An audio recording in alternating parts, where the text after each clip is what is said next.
When Season 7 of Game of Thrones came out, a lot of people started noticing that it felt different. Not necessarily bad, depending on who you ask, but different. Not quite the same as it had been. And since I, like a lot of people, have spent hundreds of hours reading, watching and discussing this story, I tried to put my finger on what that difference was and how, if I may be so bold, it could potentially have been better. Welcome to How to Fix Game of Thrones, Season 7. As any good story sawbones knows, you need a diagnosis before you can start cutting, because before we can fix the problems, we need to know what's caused them, or who has caused them. Part 1. Character versus plot. Saying a story is driven either by character or plot is an oversimplification, but let's agree that a story can be focused more towards plot or towards character. By plot focus, I mean the external action is the major driving force, while character focus means the choices and development of the characters are central to what happens next. Oh, no, Miss Harris! Oh my God! Don't touch me! Mr. Bob Harris! So a character-focused story doesn't lack a plot, but it's less likely to be, the evil monsters are attacking, and more, my previous decisions have led me to this demise. So what focus does A Song of Ice and Fire have? Well, it's character, because George R.R. Martin is a true and tried gardener as opposed to a planner. He sows the seeds of the story and it grows before him. On the upside, this has led to some of the most memorable moments in fantasy history.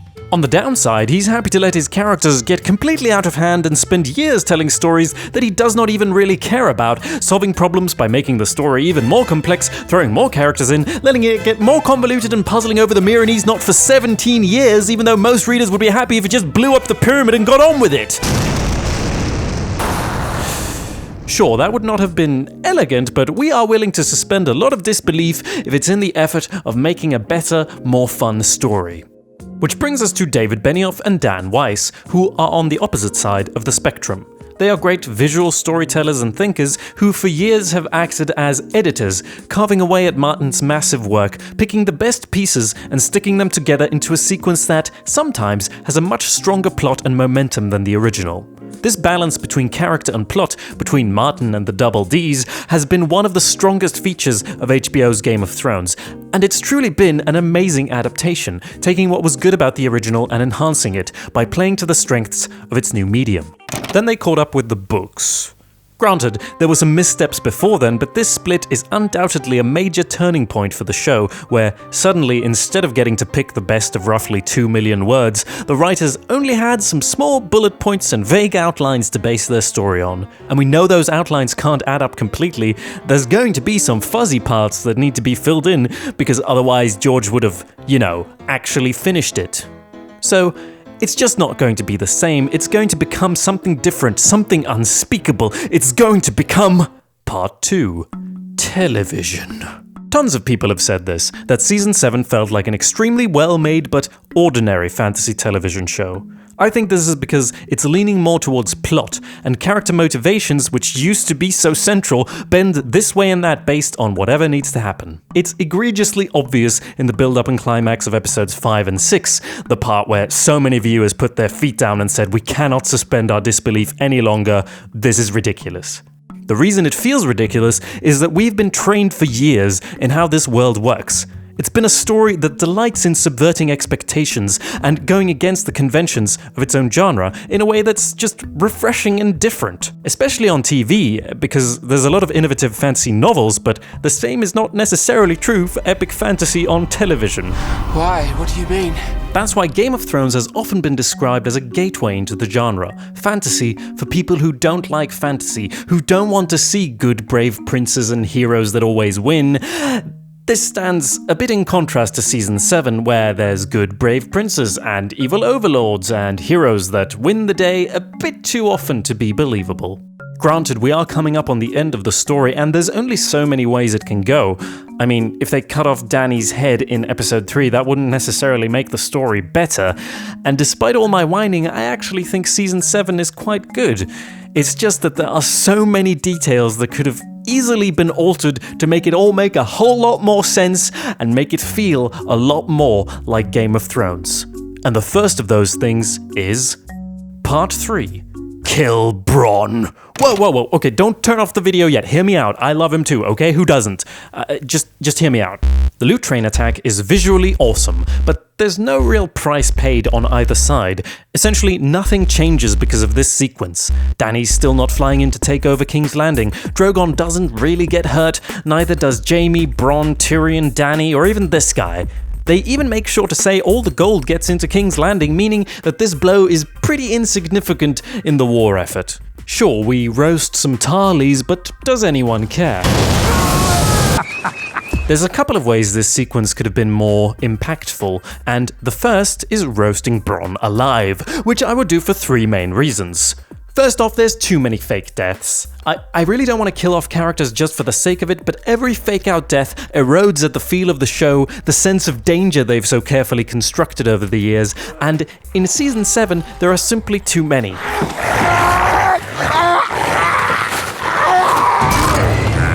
Bronn's been around for ages, adventuring with both Lannister brothers. He's a likable character, and his death would make it feel like the things happening had actual weight.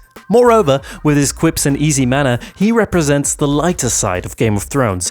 His very presence often makes you feel like you're watching a fun romp, a buddy cop movie. Just because I pay you for your services doesn't diminish our friendship. Enhances it, really. Killing him would signal the end of that more light-hearted time in Game of Thrones history, which is really what we should be doing here, with just a few episodes to go until the fate of the world is decided. Bronn's death would not only impact us the viewers, but also Jaime and especially Tyrion, who for the rest of the season continues to push for a peaceful solution, which is exactly what he's been doing up to this point too. In my opinion, this whole sequence is a fantastic place to put a turning point for Tyrion, since he's grown used to commanding from council chambers and now he's face to face with war once again. What if he arrives in Westeros and finds that he still has anger in his heart towards his family, towards the nobles who despised him? What if breaking the wheel to him means fulfilling this old fantasy? I wish I had enough poison for the whole pack of you. I would gladly give my life to watch you all swallow it. If Tyrion starts out the season full of anger and then sees his own friend burned alive, that would be a better motivator for him to push for this alliance that eventually ends up happening. Instead, he kinda just wants the same thing through the whole season, even though it doesn't, in my opinion, add up with the Tyrion we know and love. Those are my reasons for saying bye-bye Bronn, but don't think the other half of this power couple is getting off scot-free either. Part 4. Capture Jaime. Setting aside the logic of Bronn lifting a man in full plate armor, shouldn't someone have asked, hey, where did the Kingslayer go? Stakes and consequences used to be so central in Game of Thrones, and right here, Jaime makes a decision that should have had repercussions.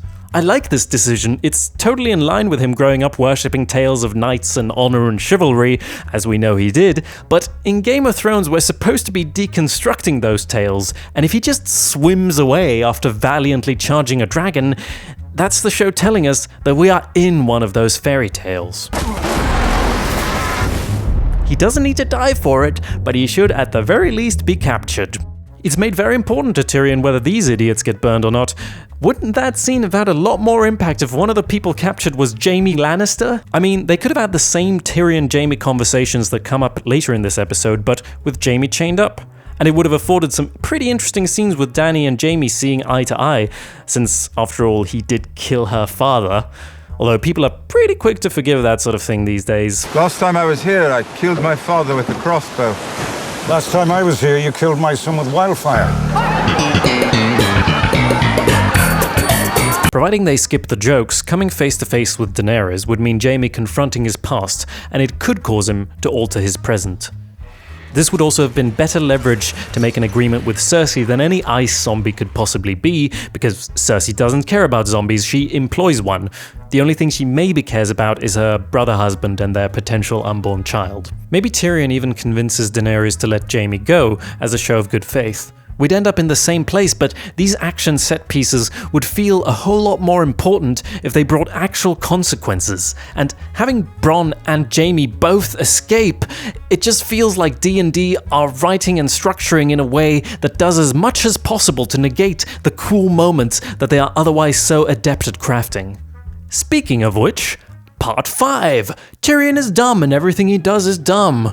So bring the dead to her. This plan put forward by Tyrion is one of the most ridiculous things I've ever heard. Tyrion's writing has taken a downturn ever since the books vanished, most notably his jokes. It's a good thing you're not a boy anymore. Because you have no cock. Hilarious stuff, Tyrion, that's that razor wit we've grown to love. But even if all that drinking finally caused some brain damage, there's no way this plan is believable. Granted, maybe he doesn't know how tricky it would be to get a zombie. After all, Jon's talking like there's an abundance readily available up north, but the fact that Tyrion would think that Cersei would work with a younger, hotter queen under any circumstances, never mind the absolute burning hatred she has for her own brother, it's just laughable. And that's the whole point of this plan. Convince Cersei Lannister. Let's risk the king in the north and the dragons and everything for that, when succeeding will barely accomplish anything and failure comes at a huge price. And they make this decision right after dealing what should have been a major blow against Cersei. At least if this happened after the setbacks of the previous episodes, an alliance would have made more sense, but at this point, Cersei's taken such a beating that she's already up for it. An accommodation with the Dragon Queen could be in our immediate interest. We have to fight her like father would have. And remember, Tywin generally fought people more powerful than him by marrying his children to them. Cersei wants this truce without seeing any undead, and in fact seeing it only makes her more confident in her backstabbing, since there's something out there that's gonna weaken her enemies. That part makes sense, but Tyrion being stupid enough to put forward this plan does not. Part 6. The best laid plans of Ice and Men.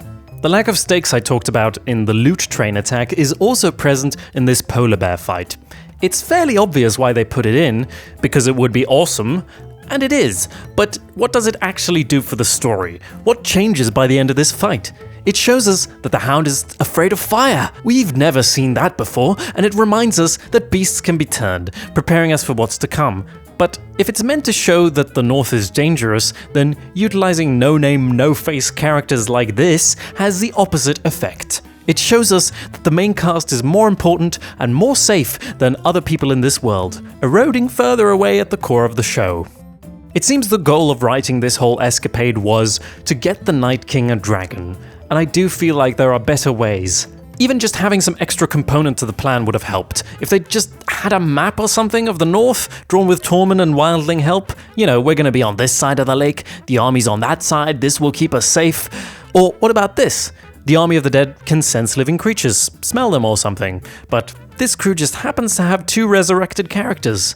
What if they, therefore, cannot be sensed by the army and have to infiltrate it? Yes, I'm saying that going Shaun of the Dead would have made more sense than what actually happened. Maybe the Night King can control Jon and Beric now because all undead north of the wall are his servants? So that messes everything up until they break free of his thrall by grabbing dragon glass or something. I'm not married to these ideas, but if they just had a plan B and a plan C and those failed, then it would have made sense to go for the ridiculous plan D that involves calling on their last hope on the other side of the freaking galaxy. But wait, why am I trying to patch things up when there's another, more obvious fix? Part 7. The Mother of Dragons. When Melisandre shows up and talks of an old prophecy, there's this awkward translation goof, meaning that, hey, maybe the prophecy's about Dany. But instead, Dany's reaction should have been, a prophecy? How quaint.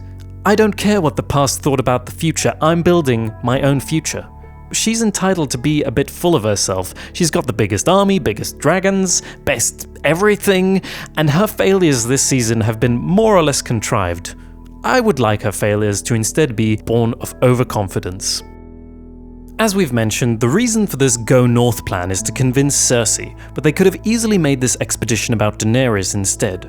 Her support is 3 dragons more important after all, and the bits and pieces of evidence could be enough to convince Daenerys to go and have a look. She can even make a deal with Jon. I'll burn these frost ghosts of yours and you bend the knee. And it would make perfect sense for her not to be afraid of these northern ice creatures. Was she afraid of the warlocks of Karth? Was she afraid of the Carls of the Great Grass Sea or the Sons of the Harpy? So far, burning has been a good solution to most of her problems. Jon Snow, on the other hand, knows how dangerous the Night King is, but he agrees because the might of the dragons could be exactly what's needed. This will convince Daenerys or even present an opportunity to end the war, so there's a royal excursion to the north on Dragonback from the start. After some adventuring, Jon sees and points out the Night King. Daenerys takes them in for a strafing attack, Not only does the fire not affect the Night King, he also hurls his spear and takes that poor lizard out. Maybe Jon sees what's about to happen, he knows the true horror and tries to stop the attack, but Daenerys is Queen of Dragons, she's not afraid of anything. This way, her own overconfidence brings down her dragon, which will be a greater motivator to change than just seeing the army and their power. When they're shot down, invincible Daenerys has to come to terms with her own mortality. This is her turning point where she sees death and danger on a level she's not faced since her dragons were born and grown. Of course, the other dragons can't save them from this situation because of the danger, so just imagine Jon and Daenerys stuck in the ice, surrounded by some loyal friends who die, and I mean die, to save them. To get them out, you could have Bran do something useful for once, warging into a giant polar bear and coming in just in time to give them an exit. See, I got it in after all, you didn't even have to make it stupid. You could even have Benjen integral to saving them, just, give it time and don't pop him in for a combined screen time of 17 seconds.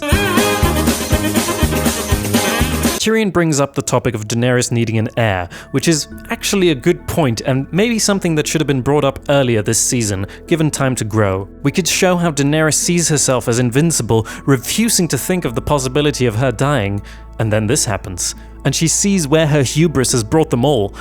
This would be a better reason to go and make a deal with Cersei in the final episode of the season. Of course, at least one of their friends would have died in the escape, and they're forced to use them, turned now into a white, in their final arguments in the Dragon Pit. I really feel like this would give Daenerys more of an arc and more character development than just having her fall for Jon Snow faster than Viserion going through that ice.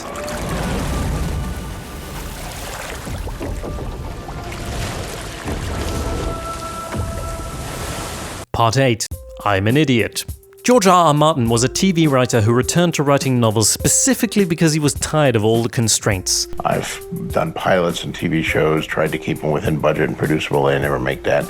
I'm tired of playing that game. I'm gonna, I have a big imagination. I have an epic story I want to tell.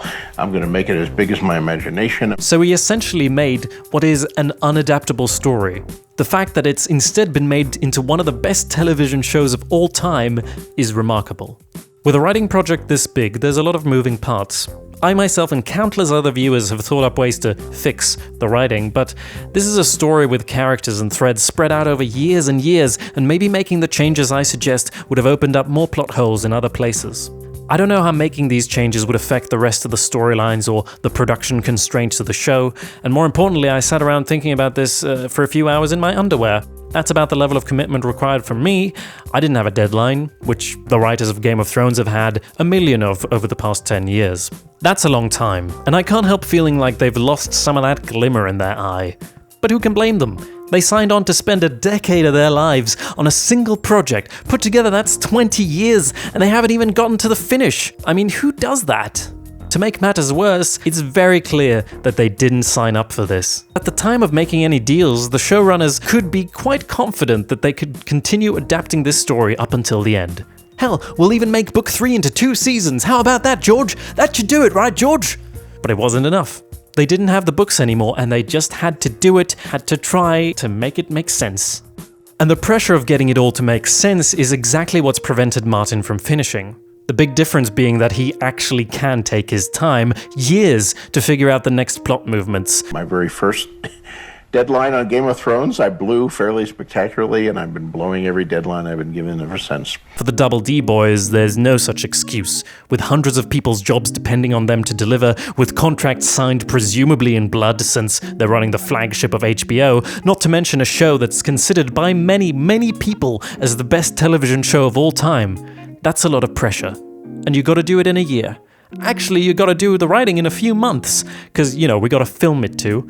They used to have such a wealth of wonderful scenes and dialogue to pick and choose from, and now they're on their own. On the detail level, on the structure level, and there's no time. That's really my conclusion here, and what I'm going to try to apply to my own writing. Take your time.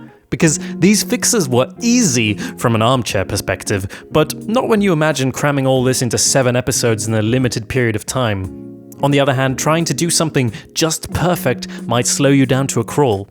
It's a constant balance, and since I see Season 7 of Game of Thrones as a good story that could have used some more drafts, some more feedback, I'll conclude by saying that when you have the opportunity, share your writing before it's finished.